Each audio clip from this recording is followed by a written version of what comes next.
കേരള സർവകലാശാലയിലെ തർക്കത്തിൽ വിട്ടുവീഴ്ചയില്ലാതെ വൈസ് ചാൻസലർ.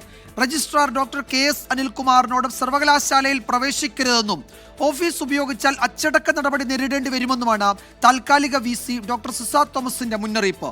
ഇന്നലെ കേരള സർവകലാശാലയിലേക്ക് നടത്തിയ പ്രതിഷേധത്തിൽ SFIക്കെതിരെ ഡോക്ടർ സിസ തോമസ് DGPക്ക് പരാതി നൽകി. ഗവർണർക്കെതിരെയുള്ള പ്രതിഷേധത്തിന്റെ ഭാഗമായി നാളെ SFI സംസ്ഥാന വ്യാപകമായി പഠിപ്പ് മുടക്കും. സിൻഡിക്കേറ്റ് സസ്പെൻഷൻ റദ്ദാക്കിയ KS അനിൽകുമാറിനെതിരെ തുടർ നീക്കവുമായി വൈസ് ചാൻസലർ.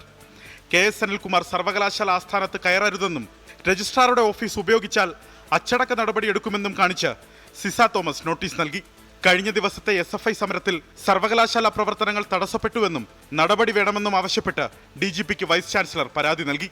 സിസ തോമസിന്റെ കേരള സർവകലാശാല വൈസ് ചാൻസലർ ചുമതല ഇന്നലെ അവസാനിച്ചു. ഇന്നു മുതൽ ഡോക്ടർ മോഹനൻ കുന്നുമ്മലിനാണ് ചുമതല. മോഹനൻ കുന്നുമ്മലിനെ സർവകലാശാലയിൽ തടയുമെന്ന് SFI അറിയിച്ചു. നാളെ സംസ്ഥാന വ്യാപകമായി പഠിപ്പ് മുടക്കാനും SFI തീരുമാനിച്ചു. നാളെ സംസ്ഥാന വ്യാപകമായി SFI പഠിപ്പ് മുടക്കാൻ തീരുമാനിക്കുകയാണ്. എല്ലാ ക്യാമ്പസുകളിലും സ്കൂളുകളിലും വിദ്യാർത്ഥികൾ ഈ സമരത്തോട് ഐക്യദാർഢ്യപ്പെട്ട് നാളെ തെരുവിലിറങ്ങി സമരം ചെയ്യുന്ന സ്ഥിതി ഉണ്ടാവും.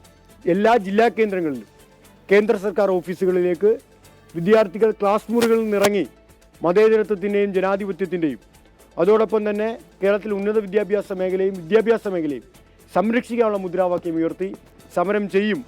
രജിസ്ട്രാറുടെ സസ്പെൻഷൻ റദ്ദാക്കിയ സിൻഡിക്കേറ്റ് യോഗ തീരുമാനം ഗവർണർ റദ്ദാക്കും. പകരം ചുമതലയുണ്ടായിരുന്ന ജോയിന്റ് രജിസ്ട്രാർ P. ഹരികുമാറിനെതിരെയും നടപടിയുണ്ടാകും. 24 തിരുവനന്തപുരം.